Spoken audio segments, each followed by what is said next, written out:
Hello friends, जय Shri Ram. Welcome again. और Uttarakhand GSA lecture exam जिसकी तैयारी हम लोग कर रहे हैं काफ़ी समय से, उसके एमसीक्यूज जो हैं जिसके बारे में डिस्कस कर रहे थे, point wise, syllabus wise, unit wise, writer wise, literary terms wise, हर चीज़ हमने डिस्कस करी। और इसी क्रम में हम आज आगे बढ़ते हैं। पोएट्री सेक्शन जो था जिसमें स्टेफन स्पेंडर के बारे में हमने लास्ट टाइम डिस्कस करा था, और जिसके 250 एमसीक्यूज मैंने आप लोगों के बीच में रखे थे दो वीडियोस के माध्यम से, पार्ट 1 एंड पार्ट 2। और उनका जो एमसीक्यूज था, जो पीडीएफ थी, वो ऑलरेडी टेलीग्राम चैनल पे आपके अपलोड है। और जिनका टेलीग्राम चैनल जिनके पास नहीं है वो कृपया करके डाउनलोड कर लीजिए, क्योंकि काफ़ी सारे फ्रेंड्स मुझे एसएमएस करें, सर व्हाट्सएप के माध्यम से प्रोवाइड करा दीजिए। तो बिल्कुल पॉसिबल हो पाता है, लेकिन यदि ज़्यादा लोग मांगेंगे तो फिर पॉसिबल नहीं हो पाता है कई बार। क्योंकि मैं भी खुद बिजी रह जाता हूँ, और फिर इसलिए मैं चाहता हूँ कि मैं एक बार अपलोड करूँ तो फिर मुझे बार बार आप लोगों को देना ना पड़े। आप जाके टेलीग्राम चैनल पे जाइए, जहाँ पे आपको नीचे लिंक दिख रहा है, ये नोटेल इंग्लिश लाइब्रेरी करके सर्च करिए, या डिस्क्रिप्शन बॉक्स में जाके वहां से लिंक ले लीजिए और आप टेलीग्राम चैनल पे ज्वाइन हो जाइए। और नहीं तो फिर यदि आपको कोई कंडीशन है तो आप मुझे व्हाट्सअप कर सकते हैं, तो जितनी पीडीएफ मेरे पास जो फोन में अवेलेबल होगी मैं आपको प्रोवाइड करा दूंगा। क्लियर है फ्रेंड्स? आज हम बात करते हैं 250 एमसीक्यूज। सेम 250 का जो पैटर्न है वो मैंने अपना रखा है, क्योंकि ऐसे इंपॉर्टेंट क्वेश्चंस वगैरह जिसमें सब चीजें आ जाएगी। अब यहाँ पे मैथ्यू अर्नोल्ड की मैं बात करता हूँ। एक फेमस क्रिटिसिज्म वो माना जाता है, उनके लाइफ के बारे में, उनके वर्क्स, उनके जो फेमस कोटेशंस हैं उनकी पोएम्स के, वो सब चीजें जो मैं आप लोगों के बीच में इस वीडियो के माध्यम से प्रोवाइड करूंगा।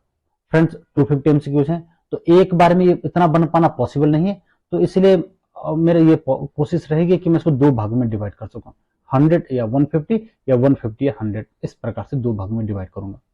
तो जितना भी बन पाता है उतना हम करते हैं, बाद बाकी हम सेकेंड वीडियो में प्रोवाइड करेंगे और इसके बारे में डिस्कस करेंगे। तो चलो स्टार्ट करते हैं।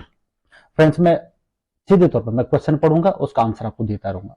क्लियर है? नीचे आपको यदि डिस्कस करना है, यदि अपने आंसर चेक करने हैं तो आप चेक भी कर सकते हैं, नहीं तो जब पीडीएफ प्रोवाइड हो जाएगी तो वहां से आप अपने आंसर चेक कर लेना। ठीक है? और फ्रेंड दूसरी बात है कि फ्री पीडीएफ है, कोई चार्जेस नहीं है, आप मुझे जब मर्जी तब मुझे मैसेज करिए या टेलीग्राम चैनल से ले लीजिए, बिल्कुल इसका कोई पैसा नहीं पड़ेगा। क्लियर है फ्रेंड्स? ठीक है? हाँ, कई लोग पैसों के लिए बोला, बिल्कुल पैसे की कोई बात ही नहीं है। आप अपनी तैयारी पे फोकस रखिए, अभी आप जो है पेड के बारे में छोड़ दीजिए बातें। क्लियर है फ्रेंड्स? तो चलो फर्स्ट क्वेश्चन शुरू करते हैं। Matthew Arnold was born in, Matthew Arnold का जन्म कब हुआ था? ठीक, 1815, 1822, 1813, 1840। चार ऑप्शन है इसमें, आंसर फर्स्ट वाला है, सॉरी बी वाला ऑप्शन है, 1822, 1822 में उनका जन्म हुआ था। ठीक है? क्वेश्चन 2 है, मैथ्यू अर्नोल्ड फादर्स वाज, जो मैथ्यू अर्नोल्ड के फादर का नाम क्या था? Thomas Arnold, John Arnold, William Arnold, Edward Arnold. और फ्रेंड्स के फादर का नाम था आपका थॉमस अर्नोल्ड, ए वाला दूसरे का सही होगा। तीसरा क्वेश्चन देखते हैं।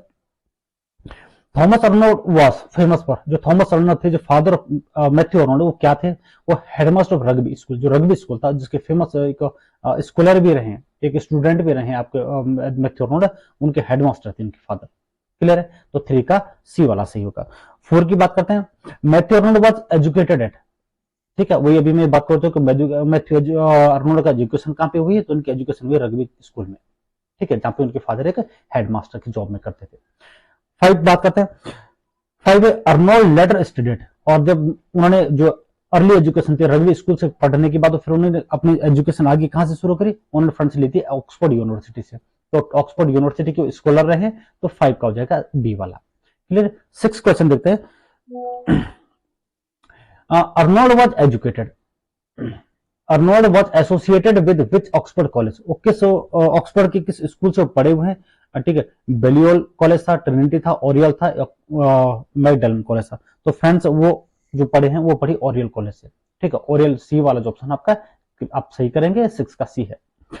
7 को अर्नोल्ड वाज, ठीक है, won the Newdigate prize for poetry, poetry के लिए उनको न्यूडिगेट प्राइज मिला था, तो वो कब की बात है, कब उनको ये प्राइज दिया गया था? उनको मिला था 1843 में, 1843 इसमें पोएट्री के लिए उनको ये अवार्ड मिला गया था, न्यूडिगेट प्राइज। ठीक है? क्वेश्चन फिर घुमा फिरा के वही क्वेश्चन दे दिया, तो न्यूटिगेट प्राइज इज अवार्डेड फॉर, तो न्यूटिगेट अवार्ड उनको अवार्ड किया था पोएट्री सेक्शन के लिए, पोएट्री के लिए, उनकी पोएम्स के लिए, तो 8 का बी वाला हो जाएगा। 9 अर्नोल्ड वर्क्स एज, अर्नोल्ड ने किस के तौर पर जॉब शुरू करी है? ठीक है, लॉयर के तौर पर, सिविल सर्वेंट, स्कूल इंस्पेक्टर या जर्नलिस्ट। और फ्रेंड्स उन्होंने जो वर्क करा तो उन्होंने अर्ली में उन्होंने स्कूल इंस्पेक्टर के तौर पे एक जॉब करी थी।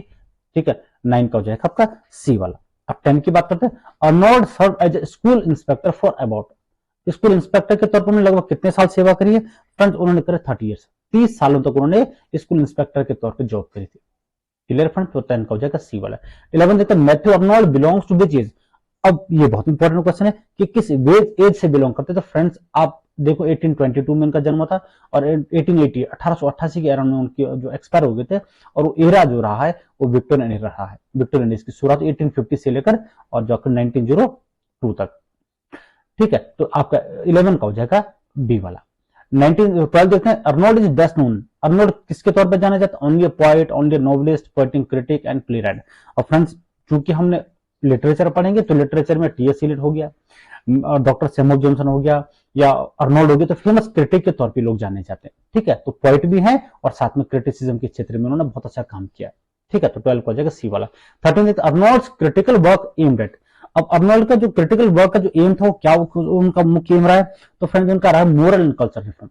ठीक है, मॉरलिटी को दिखाना और कल्चर को रिफॉर्म करने का उनका विशेष जो क्रिटिसिज्म का वर्क था वो माना जाता है। तो 13 का हो जाएगा बी वाला। 14 में अर्नोल्ड एम्फसाइज्ड, अर्नोल्ड किस बात पे एम्फसाइज किया था? Emotions over reason, culture and criticism पे, साइंस एंड ओवर आर्ट, या रिलीजन और ओवर लिटरेचर। ठीक है फ्रेंड्स, तो ये माना जाता है कि जो अर्नोल्ड का जो क्रिटिसिज्म वर्क था उसमें ज्यादातर एम्फसाइज किया है कल्चर एंड क्रिटिसिज्म पे। ठीक है, तो 14 का हो जाएगा बी वाला। 15 देखते हैं। Arnold was influenced bye, Arnold किससे प्रभावित थे? वर्ड्सवर्थ हो गया, शेक्सपियर हो गया, जॉन मिल्टन हो गया, ऑल ऑफ दिस। ठीक है, तो फ्रेंड्स ये थे सभी इन तीनों से प्रभावित थे। विलियम वर्ड्सवर्थ से थे, विलियम शेक्सपियर के पक्ष में तो, मिल्टन के भी पक्ष में थे, तो इन सभी से बहुत ज्यादा प्रभावित है। तो 15 का हो जाएगा डी वाला। क्लियर। अब 16 क्वेश्चन की बात करते हैं। Arnold describe the poetry as, Arnold ने पोएट्री को किस तरह पे डिस्क्राइब किया था?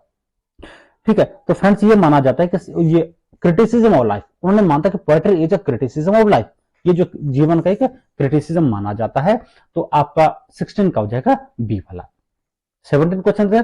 अर्नोल्ड्स idea of high seriousness refer to, जो उनका आइडिया था, विचार था, हाई सीरियसनेस का जो विचार था वो किस चीज के लिए माना जाता है? फ्रेंड्स वो माना जाता है मोरल डेप्थ इन लिटरेचर। ठीक है, लिटरेचर में मोरल डेप्थ के जो उनका भाव था हाई सीरियसनेस के लिए, इसी बात का वो आइडिया था, इसी बात को वो इस चीज को मॉडिफाई करता है और इसको डिनोट करता है। 18 क्वेश्चन देखते हैं। 18 अर्नोल्ड्स लिटरेरी क्रिटिसिज्म हुआ, उनका लिटरेरी क्रिटिसिज्म कैसा रहा? फ्रेंड्स उनका जो लिटरेरी क्रिटिसिज्म था वो ऑब्जेक्टिव एंड साइंटिफिक दोनों तरीके से माना जाता है। तो आपका लिटरेरी क्रिटिसिज्म जो बेस्ड अर्नोल्ड का है वो क्वेश्चन का आंसर होगा बी वाला, साइंटिफिक एंड ऑब्जेक्टिव। 19 देखते हैं। Arnold was professor of poetry at, वो कहते पोएट्री के प्रोफेसर थे। कहां पे उन्होंने इसमें प्रोफेसर के तौर पे जॉब करी? फ्रेंड्स उन्होंने जो जॉब करी वो करी ऑक्सफोर्ड यूनिवर्सिटी में। ठीक है, तो 19 का हो जाएगा बी वाला। 20 क्वेश्चन देखते हैं। He had this position from, और जो ये प्रोफेसर के तौर पर एज ए प्रोफेसर जॉब उन्होंने करी है ऑक्सफोर्ड यूनिवर्सिटी में, वो कब से कब तक उन्होंने जॉब करी है? फ्रेंड्स उन्होंने करी है आपके 1857 से लेकर और 1867 तक। ठीक है, तो बी वाला इसका सही हुआ। 10 इयर्स का जो टाइम पीरियड रहा है उसमें एज ए प्रोफेसर के तौर पे उन्होंने जॉब करी है। 21 देखते हैं। अर्नोल्ड्स लेक्चर्स वर डिलीवर्ड, उनके जो लेक्चर तो किसमें डिलीवर किए जाते हैं या किसमें दिए जाते हैं? फ्रेंड्स उनके जो लेक्चर हैं वो सब मोस्टली किसमें दिया? इंग्लिश में उन्होंने लेक्चर डिलीवर करे थे। तो इसका हो जाएगा 21 का सी। 22 देखते हैं। Arnold criticism is mainly, Arnold का जो क्रिटिसिज्म मेनली क्या है? सब्जेक्टिव है, ठीक है, इंप्रेशनिस्टिक है, या ऑब्जेक्टिव है, या इमोशनल है। क्लियर फ्रेंड, तो उनका जो है ऑब्जेक्टिव, जो उनका मेनली क्रिटिसिज्म है ऑब्जेक्टिव फॉर्म में रहा है। तो 22 का हो जाएगा सी वाला। 23 देखते हैं। Arnold emphasize the role of, उन्होंने किस बात पे रोल, किस रोल पे ज्यादा एम्फसाइज किया? ठीक है, रिलीजन के तौर पर, साइंस के तौर पर, कल्चर के तौर पर, या पॉलिटिक्स के तौर पर। ठीक है फ्रेंड, तो 23 का हो जाएगा आपका सी वाला, कल्चर के तौर पर। ठीक है, कम कल्चर का जो रोल है उस पर उन्होंने इस बात को ज्यादा जोर दिया है। 24 देखते हैं। हिज फेमस कॉन्सेप्ट, उनकी फेमस कॉन्सेप्ट थी sweetness and light comes from, ये कहां से आई? उस किस वर्क्स में उनको आपको देखने को मिलती है उनके? ठीक है फ्रेंड्स, तो ये मिलती है आपके कल्चरल क्रिटिसिज्म पे। ये 24 का हो जाएगा सी वाला। 25 देखता है। Arnold believed culture leads to, Arnold का क्या विश्वास था कि कल्चर किस चीज को लीड करता है? वेल्थ को, पावर, परफेक्शन, या फेम को? ठीक है फ्रेंड्स, तो ये करता है परफेक्शन को। ठीक है, अर्नोल्ड बिलीव दैट परफेक्शन कल, ठीक है, जो culture leads to the perfection. तो 25 को जगह सी वाला। 26 देखते हैं। अर्नोल्ड्स अप्रोच टू लिटरेचर, उनकी जो अप्रोच थी लिटरेचर को ऐसी थी, रोमांटिक थी, क्लासिकल थी, मॉडर्निस्ट थी या पोस्ट मॉडर्न थी? ठीक है फ्रेंड, तो इनका जो आंसर होगा वो आ जाएगा आपका क्लासिकल। ठीक है, उनके जो लिटरेचर में एक अप्रोच थी वो क्लासिकल के तौर पे मानी जाती है। 27 देखते हैं, 27 का हो जाएगा आपका ही believed criticism should be, criticism कैसी होनी चाहिए? ठीक है, बायस्ड होनी चाहिए, डिसइंटरेस्टेड होनी चाहिए, इमोशनल होनी चाहिए या पर्सनल होनी चाहिए? तो फ्रेंड्स इसका हो जाएगा डिसइंटरेस्टेड। ये उनका बेस्ट माना था कि जो ही believe criticism should be disinterested. 27 को हो जाएगा बी वाला। 28 देखते हैं, डिसइंटरेस्टेडनेस मींस, ये डिसइंटरेस्टेडनेस जो उन्होंने दिया है क्रिटिसिज्म के तौर पर, इसका क्या मतलब? लैक ऑफ इंटरेस्ट था, इम्पार्शियल जजमेंट माना जाता है, इमोशनल डिटैचमेंट माना जाता है या इग्नोरेंस माना जाता है? फ्रेंड्स इसका जो मतलब होता है इम्पार्शियल जजमेंट के तौर पर इसका मीनिंग है डिसइंटरेस्टेड का। ठीक है, 29 देखते, अर्नोट्स एम वाज टू, अर्नोट का एम क्या था? फ्रेंड्स उनका एम था, ठीक है, प्रमोट कल्चर, कल्चर को प्रमोट करने का उनका मुख्य उद्देश्य रहा, उनका पोएट्री के माध्यम से, क्रिटिसिज्म के माध्यम से। तो 29 हो जाएगा बी वाला। 30, अर्नोल्ड डाइड एट, अर्नोल्ड की मृत्यु कब थी? 1878, 1880, 1895 और 1900। 1888 जो 33 है, ठीक है, 1833 ईस्वी है, 30 का बी वाला ये आपका सही होगा। और फ्रेंड्स आपके लिए बेस्ट क्वेश्चन में छोड़ के जाता हूँ कि 1888 में जिस साल में उनकी मृत्यु हुई थी, उसी साल में कोई बहुत ही फेमस क्रिटिक जो है पैदा हुआ था इंग्लिश लिटरेचर में। आप उसका नाम मुझे जरूर कमेंट में बताइए। क्लियर फ्रेंड्स, 30 का 1888 में, 1888 में जिस साल अर्नोल्ड की मृत्यु होती है, उसी साल इंग्लिश का कोई फेमस क्रिटिक होता है जो मॉडर्न क्रिटिक है, उनका जन्म हुआ था। आप उनका नाम मुझे बताएंगे। ठीक, 31 देखते हैं, 31 की बात करते हैं। अर्नोल्ड्स बर्थ प्लेस, उनका जन्म कहां था? ठीक है, लंदन, ठीक है, लालिहम में, ऑक्सफोर्ड या कैम्ब्रिज में? फ्रेंड्स जो मैथ्यू अर्नोल्ड, उनका जन्म होता है लालिहम में। ठीक है, तो 31 का हो जाएगा बी वाला। 32 देखते हैं, अर्नोल्ड्स फादर इन्फ्लुएंस्ड बाय हिम, जो अर्नोल्ड प्रभावित अपने फादर किया, उनके प्रभावित फादर ने जो प्रभावित किया था, तो किस क्षेत्र में उनको प्रभावित किया था? ये आपके लिए क्वेश्चन है 32। और 32 का हो जाएगा आपका बी वाला, एजुकेशन एंड डिसिप्लिन, शिक्षा और डिसिप्लिन, अनुशासन के माध्यम से इस चीज को प्रभावित किया अर्नोल्ड के फादर ने, ज्यादातर अर्नोल्ड को। 33 की बातें करते हैं। 33, अर्नोल्ड ट्रेवल्ड, ठीक है, एक्सटेंसिवली फॉर, वो एक्सटेंसिवली जो ट्रेवल्ड उन्होंने किया, वो किस चीज के लिए किया? टूरिज्म के लिए, ठीक है, एजुकेशनल इंस्पेक्शन के तौर पे या पॉलिटिक्स के तौर पे, राइटिंग नॉवेल्स के। फ्रेंड्स उनका जो ज्यादातर ट्रेवलिंग रही है वो एजुकेशनल इंस्पेक्शन के तौर पे रही है। ठीक है, तो 33 का हो जाएगा आपका बी वाला। 34 की बात करते हैं, अर्नोल्ड्स प्रोज स्टाइल, उनकी प्रोज स्टाइल कैसी है? ऑर्नेट है, सिंपल एंड एलिगेंट है, कॉम्प्लेक्स है, ड्रामेटिक है? फ्रेंड्स उनकी जो प्रोज स्टाइल है वो सिंपल एंड एलिगेंट मानी जाती है। ठीक है, तो 34 का हो जाएगा बी वाला। 35 देखिए, अर्नोल्ड्स क्रिटिसिज्म वाज इन्फ्लुएंस्ड बाय, उनके जो क्रिटिसिज्म वर्क को किससे प्रभावित माना जाता है? जर्मन फिलोसफी के तौर पर, फ्रेंच क्रिटिसिज्म में, ग्रीक आइडियल्स में या ऑल ऑफ दीज के तौर पर? फ्रेंड्स बिल्कुल आपका सही आंसर होगा जो ऑल ऑफ दीज है। ठीक है, 35 का डी वाला। उनकी जो क्रिटिसिज्म प्रभावित रहा है वो जर्मन फिलोसफी से भी रहा है, फ्रेंच क्रिटिसिज्म से भी रहा है और ग्रीक आइडल से भी रहा है। ठीक है, 36 की बात करते हैं। Arnold's idea of culture is, उनका जो कल्चर का आइडिया वो कैसा है? लग्जरी है, परफेक्शन थ्रू नॉलेज है, वेल्थ है या रिलीजन है? फ्रेंड्स बिल्कुल इसका जो आंसर होगा वो होगा परफेक्शन थ्रू नॉलेज। ठीक है, तो 36 का हो जाएगा आपका बी वाला। अब देखते हैं, अर्नोल्ड्स अपोज्ड, उनका जो अपोज, जो विरोध किया उन्होंने किसका किया? कल्चर का क्या, या फिलिस्टीनिज्म का करे, पोएट्री का करे, एजुकेशन का करे? फ्रेंड्स उन्होंने जो अपोज करा है वो करा फिलिस्टीनिज्म का। ठीक है, तो 37 का हो जाएगा बी वाला। 38 देखते हैं, ठीक है, फिलिस्टाइंस रेफर टू, फिलिस्टाइंस किस चीज को रेफर करता है? फ्रेंड्स इसका जो आंसर होगा मिडिल क्लास लैकिंग कल्चर, वो मध्यम वर्ग का, वो मिडिल क्लास, वो लोग जिनमें लैकिंग कल्चर, जिनमें कल्चर की कमी पाई जाती है। तो 38 का हो जाएगा बी वाला। 39 की बात, अर्नोल्ड्स क्रिटिसिज्म फोकसेस ऑन, उनका जो क्रिटिसिज्म किस बात पे फोकस करता है? ठीक, form only pay, content only pay, both form and moral values पे या लैंग्वेज ओनली पे? ठीक है फ्रेंड, तो इसका 39 का हो जाएगा सी वाला, both form and moral values पे उन्होंने ये जो फोकस किया क्रिटिसिज्म का वर्क, तो 39 को हो जाएगा सी वाला। 40 की बात करते हैं, अर्नोल्ड बिलीव लिटरेचर शुड, उनका जो विश्वास है लिटरेचर कैसा होना चाहिए? एंटरटेनमेंट होना चाहिए, टीच मोरलिटी होना चाहिए, बहुत एंटरटेनमेंट टीच होना चाहिए, अवॉइड मोरल इश्यूज होना चाहिए? फ्रेंड्स इसका आंसर होगा सी वाला, बहुत एंटरटेनमेंट होना चाहिए, ठीक, एंटरटेनिंग होना चाहिए और टीच मोरलिटी, जो मोरलिटी का पार्ट है पढ़ा है, ये लिटरेचर का काम होना चाहिए। तो 40 का आपका सी वाला। 41 की बात करते हैं, अर्नोल्ड्स वर्क रिफ्लेक्ट्स, उनके वर्क्स क्या रिफ्लेक्ट करते हैं? ऑप्टिमिज्म, पेसिमिज्म या मेलंकली या ह्यूमर? फ्रेंड्स उनके वर्क रिफ्लेक्ट करते हैं वो ज्यादातर करते हैं अपने मेलंकली को। ठीक है, तो 41 है उसका आंसर हो गया सी वाला। 42 की बात, अर्नोल्ड्स पोएट्री ऑफन डील्स विद, उनकी जो पोएट्री ऑफन किस चीज में डील करती है, लव के साथ, नेचर, लॉस ऑफ फेथ या वार के साथ। फ्रेंड्स उनका जो पोएट्री है often deals with loss of faith, जो विश्वास खो जाना, उसकी जो कमी होती है वो उनके वर्क्स के माध्यम से दिखाई जाती है। ठीक है, अब 43 की बात करते हैं। अर्नोल्ड वाज इन्फ्लुएंस्ड बाय, वो किससे प्रभावित है, classical British literature, Indian philosophy, Chinese literature या रशियन नोवेल के तौर पर। फ्रेंड्स इन पर जो प्रभाव रहा है वो रहा है क्लासिकल ग्रीक लिटरेचर का। ठीक है, तो 43 का हो जाएगा ए वाला। 44 की बात, अर्नोल्ड्स और लिटरेचर लिटरेरी करियर कंबाइंस, उनका जो लिटरेरी करियर कैसे कंबाइन, किस चीज कॉम्बिनेशन रहा है। तो फ्रेंड्स अभी हम ऊपर एक क्वेश्चन शायद रिपीट भी हो चुका है, थोड़ा अलग प्रकार से उन्होंने पूछा है, बस यहाँ पे ध्यान रखिए, पोएट्री एंड क्रिटिसिज्म, ये उनके जो लाइफ का रहा, जो उनके लिटरेचर का मुख्य भाग माना जाता है। तो 44 का हो जाएगा आपका बी वाला। अब 45 की बातें करते हैं। Arnold's essays are known for, Arnold के ऐसे क्या किस तौर पर जाने जाते हैं। फ्रेंड्स उनके जो एसेज माने जाते हैं वो क्लैरिटी एंड लॉजिकल माने जाते हैं। क्लियरिटी, तो 45 का हो जाएगा बी वाला, clarity based and logical based. ठीक है, अब 46 की बातें करते हैं। 46 क्वेश्चन है, अर्नोल्ड्स टोन इज जनरली, उनकी जो टोन मानी जाती है लिटरेचर में कैसी मानी जाती है, जॉयफुल मानी जाती है, रिफ्लेक्टिव मानी जाती है, एग्रेसिव मानी जाती है या कॉमिक मानी जाती है। फ्रेंड्स 46 का हो जाएगा बी, रिफ्लेक्टिव उनकी टोन मानी जाती है लिटरेचर के क्षेत्र में, तो 46 का बी हो जाएगा।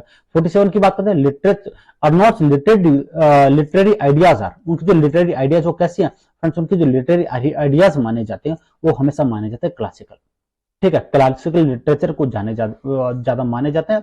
और फ्रेंड्स जब लास्ट में देखोगे, आपको पीडीएफ में प्रोवाइड करूंगा, तो इसमें 100 इंपॉर्टेंट जो चीजें हैं, जो उनके फैक्ट्स हैं उनके बारे में, वो मैंने लिखे उनके लाइफ स्पेन से लेकर इन्हीं जो एमसीक्यू 250 एमसीक्यूज है, यहीं से एक जोड़ जो है 100 एमसीक्यू जो इंपॉर्टेंट फैक्ट्स हैं वो भी मैंने लिखे हुए आंसर की के नीचे। जब आपको ये टेलीग्राम पे अपलोड हो जाएगी तो वहां से आप 100 जो उनके फैक्ट्स अबाउट देयर लाइफ, उनके जीवन के बारे जो मुख्य तथ्य है वो आपको देखने को मिल जाएंगे, तो आप वहां से भी इसको इजीली समझ सकते हैं। क्लियर है, अब बात करते हैं 48 की।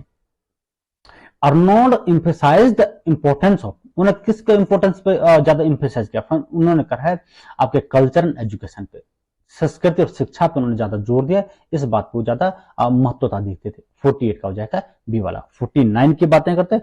49 क्वेश्चन है, अर्नोल्ड्स राइटिंग स्टाइल, उनकी राइटिंग स्टाइल कैसी है। फ्रेंड्स उनकी जो राइटिंग स्टाइल मानी जाती है वो क्लियर एंड परsuasive माना जाती है। ठीक है, बी वाला, क्लियर एंड परsuasive, तो इसलिए 49 का बी वाला हो जाएगा। 50 की बात करते हैं। 50 question, Arnold contribution is mainly इन, उनका जो मेन कंट्रीब्यूशन माना जाता है लिटरेचर में वो किसके क्षेत्र में माना जाता है। फ्रेंड्स वो माना जाता है आपका पोएट्री एंड क्रिटिसिज्म के क्षेत्र में, तो 50 का हो जाएगा बी वाला। 51 की बात करते हैं। Arnold's first volume of poems was published under the title, उनकी जो फर्स्ट वॉल्यूम थे पोएम्स की वो किस टाइटल के नाम से पब्लिश करी गई थी। फ्रेंड्स वो करी गई थी द स्टुअर्ट रेवलर के तौर पर, यही उनका फर्स्ट पोएट्री कलेक्शन माना जाता है। ठीक है, अब 52 की बात करें, द स्टुअर्ट, ठीक है, रिवेलर वाज पब्लिश्ड, जो स्टुअर्ट रिवेलर था वो कब पब्लिश कराया गया था। फ्रेंड्स वो फ्रेंड्स पब्लिश किया था 1849 में। ठीक है, तो 42 का हो जाएगा ए वाला।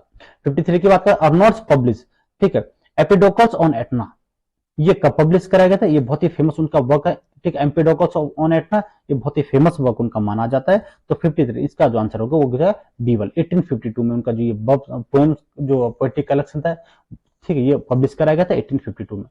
अर्नोल्ड विथड्रॉ, ठीक है, एम्पेडोकस ऑन एटना, बिकॉज उन्होंने जो एम्पेडोकस ऑन एटना तो उसे विड्रॉ कर दिया था, बिकॉज क्यों उन्होंने इसको छोड़ दिया था, क्योंकि फ्रेंड्स इट लैग्ड एक्शन के तौर पे, ठीक है, उसके एक्शन में कमी आ गई थी जिसके कारण उसको विड्रॉ कर दिया था। तो 54 का हो जाएगा बी वाला। अब 55 पोएम्स 1853 जो पोएम्स हैं, ठीक है, एक्सक्लूडेड विच वर्क, ठीक है, और विच वर्क एक्सक्लूड मानी जाती है, तो 55 का हो जाएगा फ्रेंड्स आपका सी वाला। ठीक है, एम्पेडोकस ऑन एटना का एक्सक्लूडिव वर्क माना जाता है, फॉर्म मानी जाती है 1853 पोएम्स 1853 वाले।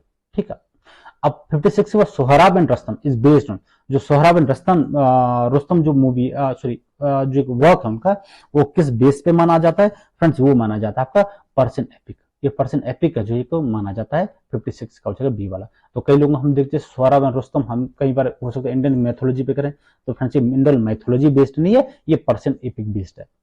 ठीक है, 56 the source of Sohrab and Rustam is, अब जो इसका सोर्स माना जाता है वो क्या माना जाता है, सोहराब रुस्तम का, ठीक है, एलिड माना जाता है, ओडिसी माना जाता है, शाहीनामा माना जाता है, पैराडाइज लॉस्ट माना जाता है।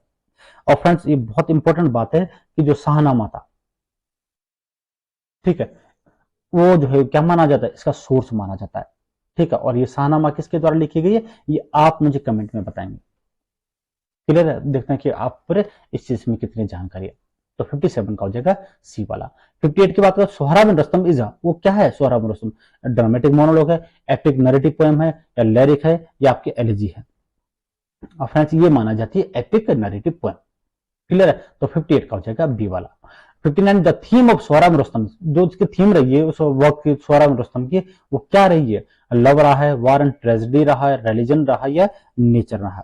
फ्रेंड्स इसकी जो थीम मानी जाती है वार एंड ट्रेजेडी बेस मानी जाती है, तो 59 का हो जाएगा बी वाला। 60 सोहरा रुस्तम अननोइंगली किल्स, और बिल्कुल अननोइंगली किसको मार देता, ठीक है फ्रेंड, तो वो मारता है अपने पुत्र को मार देता है, ठीक है। तो 60 का हो जाएगा बी वाला। 61 Scholar Gipsy is based on the story, जो स्कॉलर गिप्सी है वो किस इसकी स्टोरी किस बेस्ड पे मानी जाती है, फ्रेंड्स वो मानी जाती है आपकी ऑक्सफोर्ड फोल्कलोर पर, ठीक है, ऑक्सफोर्ड फोल्कलोर के तौर पे ये उसकी जो स्टोरी मानी जाती है, उसकी फॉर्म मानी जाती है। तो 61 का हो जाएगा बी वाला। अब 62 की बातें करते हैं। The Scholar Gipsy reflect the theme of, जो ये किसकी थीम को रिफ्लेक्ट करता है, इंडस्ट्रियलाइजेशन को, स्केपिसिज्म को, वार को, या रिलीजन को, ठीक है फ्रेंड्स। तो ये माने उसकी जो थ्योरी है स्कॉलर गिप्सी की, वो स्केपिसिज्म के बेस्ड पे मानी जाती है। तो फिर 62 का हो जाएगा बी वाला। 63 की बात कर, थायरेसिस एंड एलिजी रिटर्न फॉर, जो थायरेसिस एक एलिजी मानी जाती है उनकी, ठीक है, पेस्टल एलिजी है। ये किसकी याद में उन्होंने लिखा था, तो फ्रेंड्स उन्होंने अपने लिखा था अपना जो फर्स्ट फ्रेंड था आर्थर, ठीक है, हुकलो, ये उनका दोस्त था जिनके ऊपर उन्होंने एलिजी लिखी थी, शोक गीत लिखा था। तो 63 का हो जाएगा A. 64 Arthur Hugh Clough was Arnold, Arthur Hugh Clough Arnold का क्या माना जाता है, फ्रेंड्स वो थे उनके बहुत ही एक फास्ट फ्रेंड थे, मैंने अभी एक बात बता चुका हूं, उसके दोस्त थे, ठीक है, जिनको ऊपर एलिजी लिखी थी थायरेसिस। तो 64 का हो जाएगा बी वाला। अब फिर 63 थायरेसिस क्या है, थायरेसिस फ्रेंड्स एक एलिजी है, एक शोक गीत माना जाता है। तो 65 को बी वाला। 66 को डॉबर बीच डील्स विद, जो डॉबर बीच किसका वो कहानी किसके साथ डील्स करती है, वार, लव, लॉस ऑफ फेथ, या नेचर के साथ, फ्रेंड्स वो कहती है आपके लॉस ऑफ फेथ, विश्वास को खो जाना, इसी की डॉबर बीच की थीम मानी जाती है। 67 डॉबर बीच रिफ्लेक्ट्स, डॉबर बीच क्या रिफ्लेक्ट करती है, रोमांटिक ऑप्टिमिज्म को, विक्टोरियन डाउट्स को, मेडिवल बिलीफ को, या मॉडर्न आपके मॉडर्निज्म को। तो फ्रेंड्स इसका जो आंसर होगा वो आ जाएगा विक्टोरियन डाउट्स, ठीक है। 67 का हो जाएगा बी वाला। 68 की बात है, सी ऑफ फेथ सिंबलाइज है, जो सी ऑफ फेथ उनके जो फेमस वर्क है वो क्या सिंबलाइज है, रिलीजन बेस्ड है, नेचर है, वार है, या आपके लव बेस्ड है। तो फ्रेंड्स ये जो है बेस्ड ऑन द रिलीजन, धर्म के ऊपर ये लिखा गया है, सी ऑफ द फेथ वर्क ये इसको सिंबलाइज करता है। 69 डॉबर बीच क्या है, वो एपिक है, लिरिक है, बैलेड है, सटायर है। जो डॉबर बीच है वो किस प्रकार का वर्क है, फ्रेंड्स वो लिरिकल माना जाता है, लिरिकल पोएम मानी जाती है। तो 69 का हो जाएगा बी वाला। 70 की बात है, द मार्गरेट कंटिन्यूड एक्सप्रेसेस, ये जो मार्गरेट एक्सप्रेस जो कंटिन्यूड वर्क है वो क्या एक्सप्रेस करता है, यूनिटी ऑफ मैनकाइंड को, आइसोलेशन ऑफ इंडिविजुअल्स को, रिलीजियस फेथ को, या वार को। तो फ्रेंड्स 70 का हो जाएगा बी वाला, आइसोलेशन ऑफ इंडिविजुअल्स, ठीक है, व्यक्तिगत बात का जो सूनापन जिसको बोला जाता है, एकांकी जो बोला जाता है वही उसको एक्सप्रेस करता है। तो मार्गरेट कंटिन्यूड। तो 70 the phrase we are here as on a darkening plain, S Pearson, ये जो फेमस लाइन है, we are here as on a darkening plain, ये लाइन कहां देखने को मिलती है, फ्रेंड्स ये लाइन फेमस लाइन है डॉबर बीच की, ठीक है। तो 71 का हो जाएगा बी वाला। 72 isolation is a major theme, और जो आइसोलेशन की जो मेजर थीम रही किस वर्क की रही, सोहरा बिन रुस्तम की, डॉबर बीच की, तो मार्गरेट की, या बोथ बी एंड सी की। तो फ्रेंड्स 72 की बात करें, फ्रेंड्स ये डॉबर बीच में आइसोलेशन की बातें करेंगे, और तो मार्गरेट, ठीक है, ये जो टू कंटिन्यूड ये जो उनका लिरिकल वर्क है, इन दोनों की ये मेन थीम रही है। तो डी वाला इसका आंसर होगा। 73 की बात है, Rugby Chapel is about, Rugby Chapel किसके बारे में लिखा गया, तो फ्रेंड्स ये जो लिखा गया है 73 वाला, ये लिखा अपने फादर के ऊपर, ठीक, अपने फादर की मेमोरी में रग्बी चैपल लिखा था। अब जो 70 रग्बी चैपल क्या है, फ्रेंड्स एलिजी है, सटायर है, बैलेड है, फिर आपका क्या माना जाता है, ये एपिक माना जाता है। फ्रेंड्स ये भी क्या है, रग्बी चैपल उनकी एक एलिजी मानी जाती है। और फोर किसके लिए, on the memory of his father, अपने फादर की मेमोरी में। और थायरेसिस अपने फ्रेंड्स आर्थर ह्यू क्लॉक की मेमोरी में उन्होंने लिखा था। तो थायरेसिस एंड रग्बी चैप्टर, ये दोनों जो है elegy written by Matthew Arnold. Clear है। अब बात करते हैं 75 की। 75 जो क्वेश्चन है, सेल्फ डिपेंडेंस एम्फेसाइजेस। जो सेल्फ डिपेंडेंस वो क्या एम्फेसाइज करता है, faith in God, faith in self, nature या वॉर के तौर पर। तो फ्रेंड्स इसका जो होगा फेथ इन सेल्फ, स्वयं के ऊपर भरोसा रखना, ये सेल्फ डिपेंडेंस इस बात को जोड़ देता है। Summer night explores, summer night उनका वर्क क्या एक्सप्लोर करता है, नेचर को, ह्यूमन सफरिंग को, या वॉर को, या पॉलिटिक्स को। फ्रेंड्स ये based on the story, the summer night story based on the human suffering. इसकी कहानी ह्यूमन सफरिंग बेस्ड रही है, मानव की वेदनाओं के, मानव के दुखों की बेस्ड रही है। अब 77 की बातें करता है। 77 को फोर सेकंड मरमैन डील्स, जो फोर सेकंड मरमैन है वो किसके साथ डील्स करता है, वार के साथ, मिथिकल लव एंड लॉस के साथ, रिलीजन के साथ, पॉलिटिक्स के साथ। तो फ्रेंड्स जो फोर सेकंड मरमैन है ये मिथिकल लव एंड लॉस इसकी कहानी के साथ डील करता है। ठीक है, तो 77 को जाएगा बी वाला। 78 की बातें करते हैं। 78 क्वेश्चन है, the four second man includes elements of, तो इसमें किस प्रकार के एलिमेंट्स इंक्लूड करेंगे। तो फ्रेंड्स यहाँ पे मैथोलॉजी के बारे में बात करी गई है। तो 78 का हो जाएगा बी वाला। अब बात करें 79 की, एम्पीडोकस ऑन एटम, ये किस पर, ये क्या वर्क है, लिरिकल है या ड्रामेटिक पोएम मानी जाती है, एपिक माना जाती है या नोवेल मानी जाती है। तो फ्रेंड्स 79 का हो जाएगा आपका बी वाला, ड्रामेटिक पोएम मानी जाती है। ठीक है, तो 79 का बी वाला। अब बात करें 80 की, the central theme of Empedocles on Etna, जो एम्पीडोकस ऑफ एटना है ये किस प्रकार की कहानी, इसका सेंट्रल आइडिया क्या है इस पोएम का। तो फ्रेंड्स इसका जो सेंट्रल आइडिया वो है स्पिरिचुअल डिस्पेयर पे, ठीक, आध्यात्म जो निराशा जो कहते हैं उसी बेस्ड ये कहानी रखी गई है इस पोएम की। तो 80 का हो जाएगा आपका बी वाला। क्लियर। 81 की बात करें, Balder Dead is based on, जो बाल्डर डेड है वो किस कहानी बेस्ड है फ्रेंड्स, वो है नॉर्स मैथोलॉजी के तौर बेस्ड पे। ठीक है, तो 81 का हो जाएगा बी वाला। तो फ्रेंड्स देखिए क्वेश्चन बहुत इंपॉर्टेंट उनके सेंट्रल थीम के बारे में भी, प्रत्येक पोएम के 2-2, 3-3, 4-4 प्रश्न पूछे जा रहे हैं। वही पोएम्स हैं जो पोएम्स पूछी जाती हैं, ऐसा नहीं कि जो फालतू की पोएम जो ऐसे ही जो कभी सिलेबस में नहीं रही है या बहुत रेयर पूछी जाती है, नहीं फ्रेंड्स, वही पोएम्स मैथ्यू अर्नोल्ड के अंतर्गत या क्रिटिसिज्म का वर्क है जो उनके बारे में पूछा जाता है। तो वही प्रश्न मैंने आपके बीच में रखे हैं। क्लियर है। आई होप, मुझे आशा लग रही है कि आपको जितने भी एमसीक्यूज है या क्वेश्चन आपको पसंद आ रहे होंगे। ठीक है, यदि आपको किसी प्रकार के कोई वो है तो आप मुझे कमेंट कर सकते हैं, कमेंट में इस चीज को बता सकते हैं। ठीक है फ्रेंड्स, अब बात करते हैं 82 की बात। 82 क्वेश्चन है, बाल्डर डेड क्या है फ्रेंड्स, ये नैरेटिव पोएम मानी जाती है बाल्डर डेड। ठीक है, तो 82 का हो जाएगा आपका बी वाला। 83 की बात है, मेरोपीजा, तो मेरोपी फ्रेंड्स क्या है, लिरिक है, ट्रेजेडी है, कॉमेडी है या एपिक है। तो फ्रेंड्स ये जो है आपके मेरोपी है उनके ट्रेजिक वर्क माना जाता है, तो ट्रेजेडी बेस्ड है। तो 83 का हो जाएगा बी वाला। 84 मेरोपी फॉलोज, मेरोपी किस चीज को फॉलो करता है, शेक्सपियरियन मॉडल को, ग्रीक क्लासिकल मॉडल को, रोमांटिक स्टाइल को या मॉडर्न स्टाइल को। तो फ्रेंड्स जो 84 है, 84 का आपका आंसर हो जाएगा बी वाला, ग्रीक क्लासिकल मॉडल को। क्लियर, इस बेस्ड ये कहानी को फॉलो करती है। तो 84 का बी वाला जान। अब बात 85 anarchic culture and anarchy is published, ये बहुत ही इंपॉर्टेंट वर्क है, बहुत फेमस, इसके बारे में कई बार पूछा जाता है। तो कल्चर एंड एनार्की जो है वो कब पब्लिश कराया गया था फ्रेंड्स, ये पब्लिश कराया गया था आपको 1869 में। क्लियर है, तो 85 का बी वाला। Essays in criticism was publish, essays in criticism ये वर्क किसके द्वारा लिखा गया फ्रेंड्स, ये मैथ्यू अर्नोल्ड के द्वारा लिखा गया और ये जो वर्क था ये पब्लिश कराया गया था आपका 1865 में। तो 86 का हो जाएगा ए वाला। अब 87 की बात करते हैं, on translating Homer is a series of, on translating of Homer है, ये किस प्रकार के वर्क की सीरीज मानी जाती है फ्रेंड्स, ये मानी जाती है आपकी लेक्चर्स की। ठीक है, लेक्चर बेस्ड थ्योरी है। और 87 का हो जाएगा क्रिटिसिज्म वर्क उनका माना जाता है, तो 87 का हो जाएगा बी वाला। 88 की बात करें, on the study of Celtic literature deals में, जो Celtic literature down study of Celtic, किसके साथ ये कहानी डील्स करती है फ्रेंड्स, ये कहानी डील्स करती है आपके सेल्टिक इन्फ्लुएंस बेस्ड। ठीक है, जिस का जो टाइटल ऑफ द पोएम दिया गया है वो टाइटल जिसके यहाँ पे लिखा गया।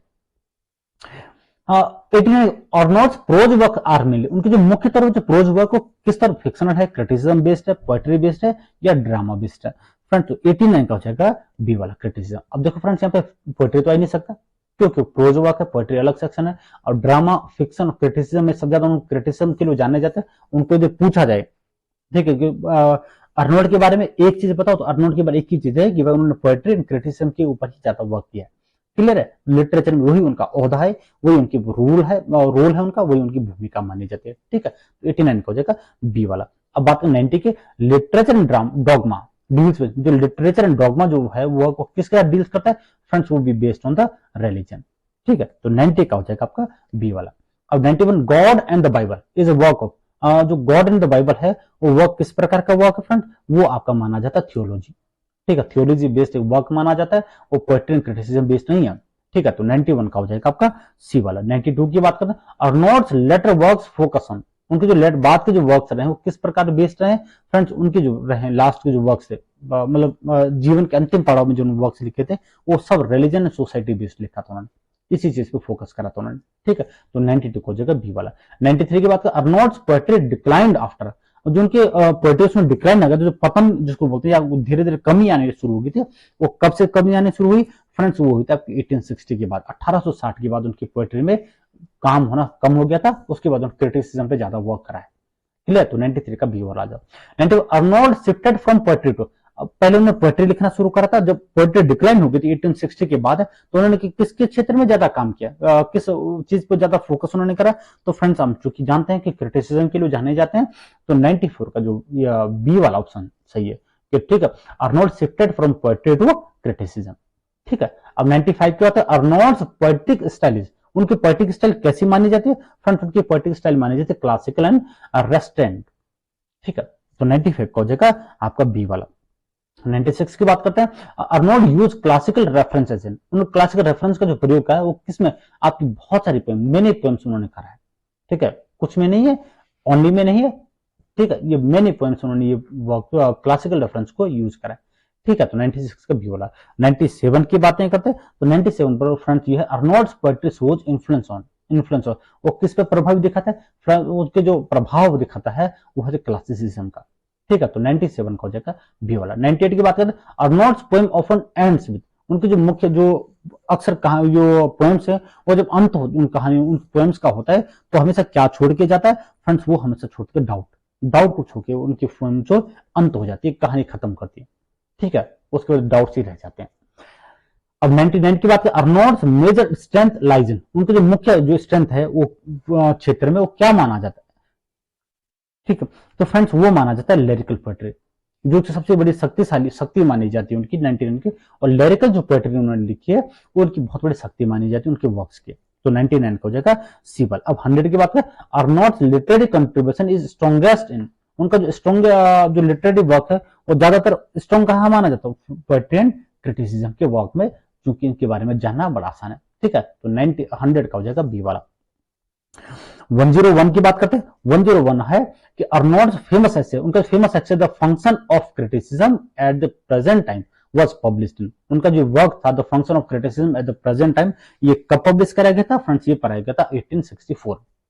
क्लियर है, तो फ्रेंड्स यदि आपको कभी पूछा जाता है सपोज वाली बात है, ठीक है, अब जैसे यहाँ पे 53 देखा तो आप नहीं मान सकते इसको, क्यों, क्योंकि क्रिटिसिज्म में क्षेत्रीय उन काम शुरू 1860 की बात करें, 1860 के बाद काम किया, तो आप जो है इजीली कहीं पे कंफ्यूजन आ जाता है तो वहां पे आप लगा सकते हैं यदि आपको चीजों के बारे में थोड़ा बहुत जानकारी है तो। क्लियर है, अब 102 की बात करते हैं, in this essay Arnold refines criticism, किस एसे में, इसी एसे की मैं बात कर रहा हूं, कौन सा, the function of criticism at the present time, जो एसे है इसमें अर्नोल्ड डिफाइंस क्रिटिसिज्म, उन्होंने क्रिटिसिज्म के किसके तौर पे डिफाइन किया उन्होंने फ्रेंड्स, उन्होंने कहा था कि disinterested endure to learn and propagate the best, ये जो लाइन उन्होंने कहा थी क्रिटिसिज्म के बारे में अपने इस वर्क में। ठीक है, 103 की बात कर, Arnold believed criticism should be, उनका ये माना था कि क्रिटिसिज्म कैसा होना चाहिए फ्रेंड्स, उनका ये क्वेश्चन दोबारा रिपीट हो चुका है, क्योंकि क्रिटिसिज्म की बातें करें तो ये प्रश्न आना जरूरी भी था। ठीक है, तो उनका क्रिटिसिज्म शुड बी कैसे, डिसइंटरेस्टेड होना चाहिए। ठीक है, और डिसइंटरेस्टेड मींस का क्या मतलब होता है, इसका मतलब ऑब्जेक्टिव एंड इम्पार्शियल अप्रोच। ठीक है, ये भी दोबारा क्वेश्चन पूछ चुका है ताकि आपको फिर डाउट न रहे। ठीक है, तो 104 का हो जाएगा आपका बी वाला। 105 की बात करते हैं, Arnold's idea of criticism was influenced by, उनके जो प्रभाव थे क्रिटिसिज्म का जो ये विचार है वो किससे प्रभावित है फ्रेंड्स, बिल्कुल आपके जर्मन थिंकर्स पे, फ्रेंच क्रिटिक्स पे, ग्रीक आइडल्स पे, ऑल ऑफ इन सभी बेस्ड है। ठीक है, तो 105 का हो जाएगा डी वाला। 106 की बात करते हैं, according to Arnold the critic's duty is to, critic की ड्यूटी क्या होती है, जज हार्शली, ठीक है, स्प्रेड द बेस्ट आइडियाज या इंटरटेन क्रिटिसाइज राइटर्स। ठीक है, तो 106 का जो आंसर होगा फ्रेंड्स वो होगा आपका स्प्रेड द बेस्ट आइडियाज, एक अच्छे विचारों का प्रदान करना, फैलाना, ये जो है क्रिटिसिज्म का, क्रिटिक का काम होना चाहिए, ये वो मानते थे। 106 का हो जाएगा बी वाला। 107 देखते हैं, अर्नोल्ड अपोज, अर्नोल्ड किस बात का विरोध किया? ऑब्जेक्टिविटी का, ठीक है, कल्चर डेवलपमेंट का, या प्रोविंशियलिज्म का, या पोएट्री का। तो फिर 107 का हो जाएगा आपका सी वाला। ठीक है, प्रोविंशियलिज्म ये उन्होंने माना था कि इस पे अपोज उन्होंने करा था। ठीक है, 108 की बात करते हैं, प्रोविंशियलिज्म, ये प्रोविंशियलिज्म का मतलब क्या है फ्रेंड्स? इसका जो फ्रेंड्स मतलब माना जाता है वो है आपका नैरो माइंडेडनेस। ठीक है, संकीर्ण मानसिकता जिसको बोलते हैं, ये इसका मतलब है प्रोविंशियलिज्म का। ठीक है, तो 108 का मतलब हो गया बी वाला। 109 की बात करते हैं, Arnold emphasize the importance of, उन्होंने किस चीज की इंपॉर्टेंस पे ज्यादा एम्फेसाइज किया फ्रेंड्स? वो माने जाते हैं आपको कल्चर के तौर पर, कल्चर ही ज्यादा लिखते थे। तो 109 का हो जाएगा आपका बी वाला। अब 110 की बात, Arnold phrase the best that is known and the thought appears in, Arnold का जो फ्रेज, एक फेमस फ्रेज माना, the best that is known and thought. ठीक है, ये जो लाइन है ये कहां से ली गई है फ्रेंड्स? ये लाइन मिली है कल्चर एंड एनार्की से। ठीक है, तो 110 का हो जाएगा बी वाला, सॉरी 110 का। 111 की बात, culture and anarchy deals with, जो कल्चर एनार्की है वो किस बेस पे? वो फ्रेंड्स वो आपकी बेस मानी सोसाइटी एंड कल्चरल बेस। तो 111 का हो जाएगा आपका बी वाला। 112 की देखते हैं, in culture and anarchy Arnold divide society into, friends culture anarchy है, इस चीज को ना सोसाइटी को कितने भाग में बांटा? फ्रेंड्स ये आपके लिए क्वेश्चन छोड़ के जाता हूं, आप इसको तो ढूंढिए, 2 क्लासेस, 3 क्लासेस, 4 क्लासेस या 5 क्लासेस।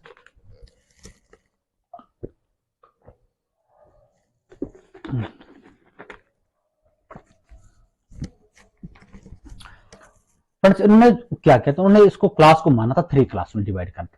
कल्चर एनार्की में उन्होंने अर्नोल्ड ने सोसाइटी को 3 भागों में बांटा था, और 3 सोसाइटी के 3 पार्ट्स कौन कौन से हैं वो भी आपको नेक्स्ट लाइन पे आपको दिख जाएगा। ये देखो 113 वाला क्वेश्चन, उन्होंने पूछा कि ये 3 क्लासेस कौन से थे जो सोसाइटी के? रिच, पुअर, मिडिल क्लास, या बारबेरियंस, फिलिस्टीन्स, पॉपुलस, नोबल्स, क्लर्जी या वर्कर्स, एजुकेटेड, अनएजुकेटेड, इलाइट। तो फ्रेंड्स इसका जो आंसर होगा बी वाला। उन्होंने जो कल्चर एनार्की में 3 क्लासों में जो सोसाइटी को डिवाइड करा था उसमें था बारबेरियंस, फिलिस्टीन्स और पॉपुलस। ठीक है, तो 113 का हो जाएगा बी वाला। बड़ा इंपॉर्टेंट क्वेश्चन है, आप इसको कई बार पूछने की पॉसिबिलिटी रहती है, तो आप इसको जरूर नोट करेंगे। 114 के बारबेरियंस रिप्रेजेंट, जो बारबेरियन सोसाइटी में जो बारबेरियन है वो किस चीज को रिप्रेजेंट करते हैं फ्रेंड? वो फ्रेंड्स आपके करते हैं आपको एरिस्टोक्रेसी को। ठीक है, एरिस्टोक्रेट जो होते हैं उनको ये जो बारबेरियन सोसाइटी उसको रिप्रेजेंट करती है।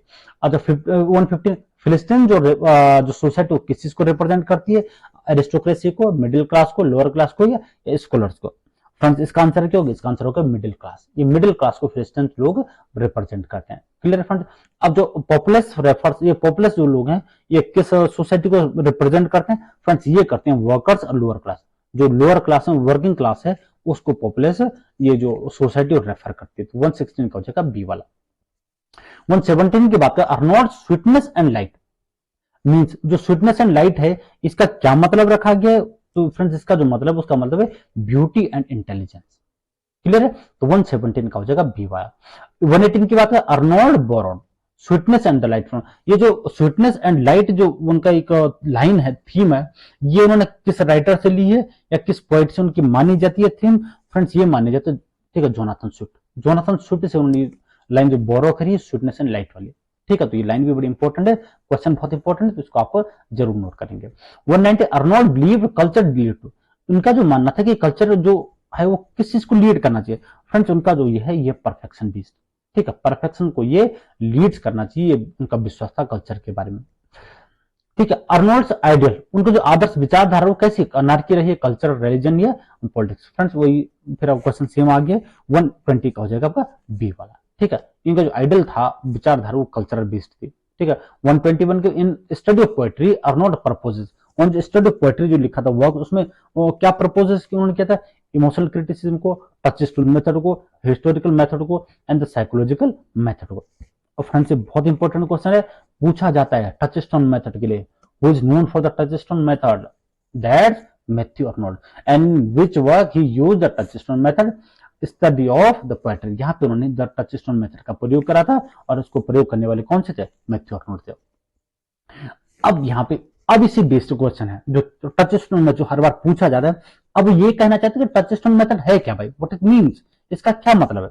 और फ्रेंड्स इसका जो मतलब है वो है judging poetry by fix standards, ये उसका मीन्स है। ठीक है, तो 122 का हो जाएगा बी वाला। बहुत ही इंपॉर्टेंट क्वेश्चन है। ठीक है, इसको मैं कर देता हूं यहां पे आपके हाईलाइट, ये वाला। क्लियर है फ्रेंड्स? अब बात करते हैं 123। Arnold suggest comparing poems with, ठीक है, वो पोएम्स को कंपेयरिंग करते हो, क्या सजेस्ट करते हैं? पोएम को कहां कंपेयर किया जाना चाहिए? फ्रेंड्स ग्रीक क्लासिकल लाइंस के साथ। ठीक है, तो 123 का हो जाएगा बी वाला। 124 के according to Arnold poetry should have, poetry को कैसा होना चाहिए? ह्यूमर होना चाहिए, हाई सीरियसनेस होनी चाहिए, सिंप्लिसिटी होनी चाहिए, या इमोशंस का प्रयोग किया जाना चाहिए? फ्रेंड्स यहाँ पे हाई सीरियसनेस, बहुत ज्यादा गंभीरता की उन्होंने बात करी कि पोएट्री में देखने को होनी चाहिए, तो 124 का हो जाएगा बी वाला। 125 हाई सीरियसनेस रेफर, ये हाई सीरियसनेस का मतलब क्या है? यहाँ पे जो इन्होंने पोएट्री के बारे में कहा था कि poetry should have high seriousness, तो इसमें 125 का मतलब क्या है? फ्रेंड्स इसका जो मतलब तो मोरल डेप्थ, जिसमें नैतिकता की गहराई हो, ये वो मानते हैं 125 के अंतर्गत। ठीक है, 126 की बात करते हैं। Arnold considered which poet as a touchstone. ठीक है, अब यहाँ पे किस पे टचस्टोन मेथड उनका, कि किस जो वर्क्स है या पोएट्स हैं जिनमें टचस्टोन मेथड का उन्होंने यूज करा था, जो यूज करते हैं। ठीक है, वर्ड्सवर्थ था, मिल्टन था, होमर थे, ऑल ऑफ दिस। फ्रेंड्स बिल्कुल यहाँ पे जो टचस्टोन मेथड के लिए उन्होंने कहा था, सभी के लिए उन्होंने कहा था, विलियम वर्ड्सवर्थ के लिए, जॉन मिल्टन के लिए और होमर के लिए। अब 27 की बात करते हैं। अर्नोल्ड क्रिटिसिज्म, उनका क्रिटिसिज्म कैसा वर्क माना जाता है, किस बेस्ड माना जाता है? फ्रेंड्स जो है ऑब्जेक्टिव बेस्ड माना जाता है, उनका क्रिटिसिज्म है ऑब्जेक्टिव रहा है हमेशा। 128 अर्नोल्ड अपोज्ड, उन्होंने किस बात का विरोध किया? क्लासिकल लिटरेचर का, रोमांटिसिज्म को, या चोबिनिज्म का, या क्रिटिसिज्म का। और 128 का है फ्रेंड्स सी, चोबिनिज्म का। ठीक है, तो 128 का हो जाएगा बी वाला, सी वाला। 120 ऑन ट्रांसलेटिंग होमर, इम्फेसाइज, जो ऑन ट्रांसलेटिंग होमर जो वर्क है वो किस बात पे जोर देता है? फ्रेंड्स लिटरेचर ट्रांसलेशन को, स्पिरिट एंड स्टाइल को, फ्री ट्रांसलेशन को, या इंटरप्रिटेशन को। ठीक है, 129 को जाता बी वाला, स्पिरिट एंड स्टाइल को। ठीक, इस बात को जोर देते हैं 129 का बी। 130 के बाद अर्नोल्ड डिस्क्राइब्स ह्यूमर इज, उनका क्या मान, ह्यूमर क्या है, क्या डिस्क्राइब? कॉम्प्लेक्स है, सिंपल, नोबल एंड रैपिड माने जाते हैं, इमोशनल है, या ड्रामेटिक है? तो 130 का जो आंसर होगा फ्रेंड्स वो होगा बी वाला, सिंपल, नोबल एंड रैपिड, ये वो कहते थे उनका होमर को डिस्क्राइब करा। 131 की अर्नोल्ड्स आइडियल क्रिटिक इज, उनके जो आदर्श क्रिटिक माने जाते हैं वो कैसा माना जाता है? डिसइंटरेस्टेड माना जाता है, इमोशनल माना जाता है, बायस्ड माना जाता है, या पॉलिटिकल माना जाता है? तो फ्रेंड्स 131 का हो जाएगा डिसइंटरेस्टेड। Clear friends? अब 132 की बात करते हैं। अर्नोल्ड बिलीव लिटरेचर रिफ्लेक्ट्स, उनका विश्वास जो लिटरेचर क्या रिफ्लेक्ट करता है? पॉलिटिक्स, लाइफ, रिलीजन को, या साइंस को? फ्रेंड्स 132 का हो जाएगा आपका बी वाला, लाइफ। ठीक है, लिटरेचर को क्या रिफ्लेक्ट करना चाहिए? लाइफ को रिफ्लेक्ट करना चाहिए। 133 की बात करते हैं। अर्नोल्ड डिफाइंड पोएट्री एज, तो पोएट्री को क्या डिफाइंड किया? Emotion, criticism of life, empathetic imagination, या ब्यूटी? और 133 का आंसर हो जाएगा फ्रेंड्स बी वाला, क्रिटिसिज्म ऑफ लाइफ। उनका poetry is as a criticism of life के तौर पर डिफाइन करा। 135 की बात है, क्रिटिसिज्म ऑफ लाइफ इंप्लाइज, ये किस बात को दिखाती है? क्रिटिसिज्म लाइफ का क्या मतलब है? उनका कहने का मतलब, फ्रेंड्स उनका कहने का मतलब कि मोरल इंटरप्रिटेशन ऑफ लाइफ, ये वो कहना चाहते हैं। क्लियर है? तो 134 का जगह आपका ए वाला। अब 135 की बात करते हैं। Arnold believe poetry is, poetry क्या है? एंटरटेनमेंट है, या सब्स्टिट्यूट ऑफ फॉर रिलीजन है, या साइंस है, या पॉलिटिक्स है? तो 135 का जो आंसर होगा फ्रेंड्स वो हो जाएगा बी वाला, सब्स्टिट्यूट फॉर रिलीजन। क्लियर है फ्रेंड? तो 135 क्वेश्चन ये हमने अभी डिस्कस करें। अब जो बचे हुए हैं 125 के 115 जो क्वेश्चन है फ्रेंड्स उनको हम कल नेक्स्ट वीडियो में डिस्कस करेंगे। आई होप, मुझे लगता है कि आपको ये वीडियो बहुत पसंद आई होगी। इसकी जितने भी क्वेश्चन हैं वो बहुत ही अच्छे अच्छे क्वेश्चन जो मैंने अपनी तरफ से लिए हैं, आपको पसंद आए होंगे जरूर, मैं आपसे आशा करता हूँ। और इसके सेकंड पार्ट आप बिल्कुल वेट करिए, कल शाम तक मैं आपको डाल दूंगा, और उसके साथ कल शाम को जैसे वो वीडियो होगी उसी के साथ आपकी पीडीएफ भी अपलोड कर दी जाएगी। क्लियर है फ्रेंड्स?